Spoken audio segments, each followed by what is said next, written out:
Do you practice meditation ever? Yes. How'd you get into that? I'd heard about it all the time, like everywhere, especially like when you're interested in like self-development and spirituality and things like that. And so I remember I would sit, this was still when I lived at home, like before I went away on my trip and everything. I would sit in my room in my mom's house. I'd tell my mom I'm going to meditate, don't talk to me.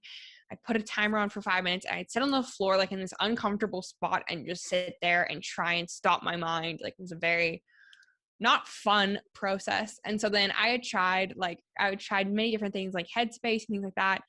And then I'm not too sure what made it click, but I know one of my friends had recommended Waking Up by Sam Harris. And then I just kept hearing it everywhere. And I had listened to Sam Harris like on podcasts and things like that. So I got the app. And what I really talk about like to other people, like just in general, is like, you need to learn how to meditate. It's not like this thing we just do. I mean, ironically, it is something that we just do, and it is something that ironically you cannot teach, you cannot put into words, etc.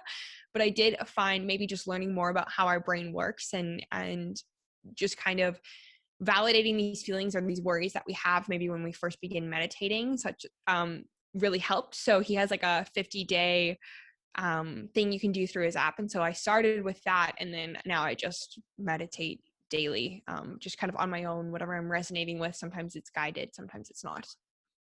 There's this really fun Buddhist parable that I like a lot. And so this king was trying to find out how to meditate, and nobody could properly teach him how to meditate. They kept on trying to tell him to slow his mind and stop his mind and focus on breathing and all of these other things. And finally he heard word that there was a bodhisattva hermit in the mountains. And so he went to seek this bodhisattva, and he finds him in this cave, and he goes over to him and says, "Hello, I'd like you to teach me how to meditate." And the bodhisattva is looking at him, and then he closes his eyes, and he sits there for 4 hours, and the king sits there for 4 hours watching him, waiting. And finally he taps him on the knee and he says, "I would like you to teach me how to meditate."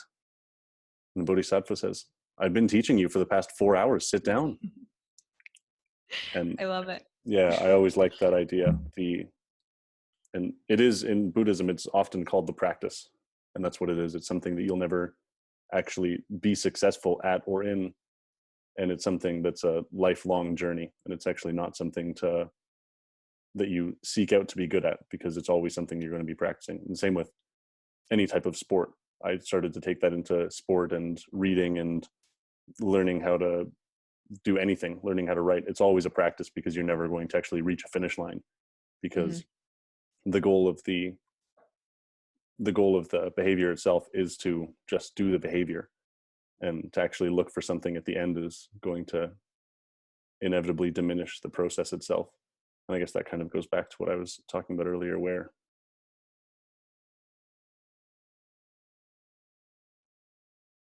I was talking about something earlier, but I've forgotten it. I'm trying to think of the connection. I would prompt you, but I can't read your mind. Yeah. It seems as though you can, but apparently not. No, I completely agree. It's like working out. You don't just like do it one day and you get to a certain strength level and you're like, cool, I'm done. I hit my goal. It's like every day it's a new day, you know?